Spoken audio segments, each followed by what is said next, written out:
Dalam nama Bapa dan Putra dan Roh Kudus. Amin.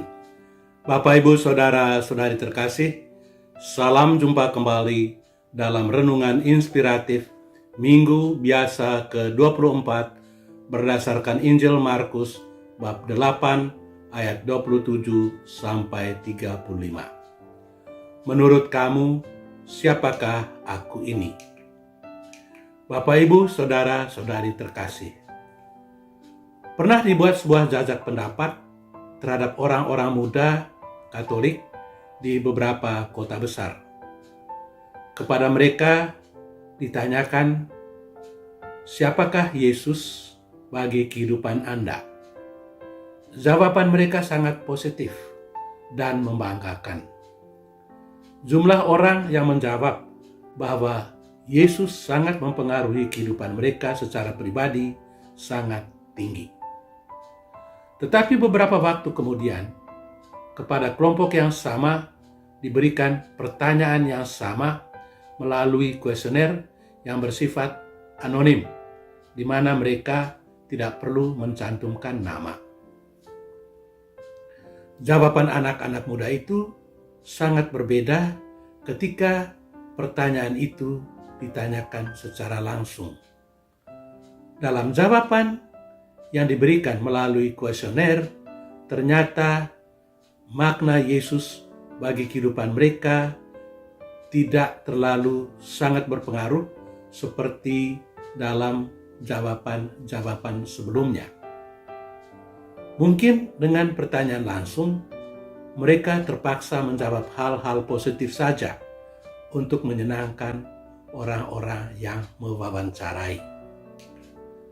Bapak, Ibu, Saudara-saudari terkasih, teks Injil hari ini dibuka dengan satu pertanyaan tentang siapakah Yesus itu menurut pandangan rakyat dan menurut mereka sendiri. Para murid menjawab apa adanya karena mereka tidak tahu alasan dan maksud pertanyaan Yesus.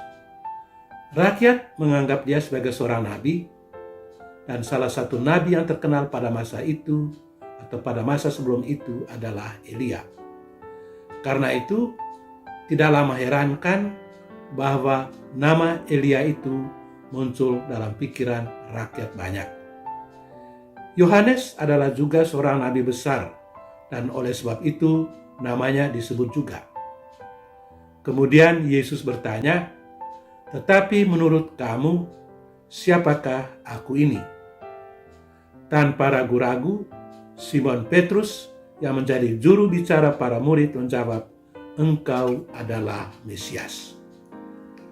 Petrus adalah seorang yang spontan, dan rupanya dia mengerti betul apa yang dikatakan oleh Yesus. Akan tetapi, dia mempunyai kesulitan besar untuk memahami kata-kata gurunya. Mesias yang menderita, ditolak, dan dibunuh sama sekali tidak masuk di akal Petrus.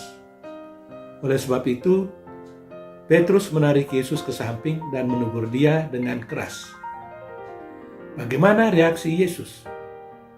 Yesus menegur Petrus dengan keras di depan semua muridnya. Dia mengusir Petrus. Tindakan Petrus dianggap sebagai tindakan iblis, dan pikirannya sama dengan pikiran manusia.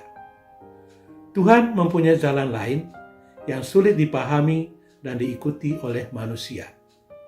Dari sebab itu, para pengikut Yesus harus memahami dengan sungguh-sungguh apa artinya menjadi murid Yesus.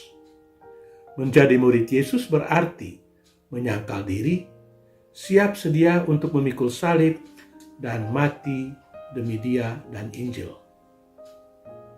Saudara-saudari terkasih, penderitaan dan salib mempunyai arti dalam kehidupan manusia justru karena melalui jalan-jalan itulah manusia menemukan kebermaknaan dalam hidup dan mencapai kebahagiaan. Yesus sendiri telah memberikan contoh. Sebelum bangkit dari alam maut, Ia menderita dulu dan bahkan mengalami kematian.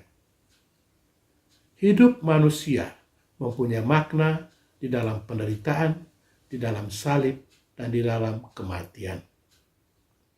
Jikalau biji gandum tidak jatuh ke dalam tanah dan mati, ia tinggal satu biji saja. Tetapi kalau ia mati dan hancur, maka ia menghasilkan buah yang berlimpah. Itulah inti iman kita, dan iman seperti itulah yang hendaknya menguatkan kita ketika kita menghadapi kesulitan-kesulitan dalam hidup. Tuhan memberkati kita. Amin. Dalam nama Bapa dan Putra dan Roh Kudus. Amin.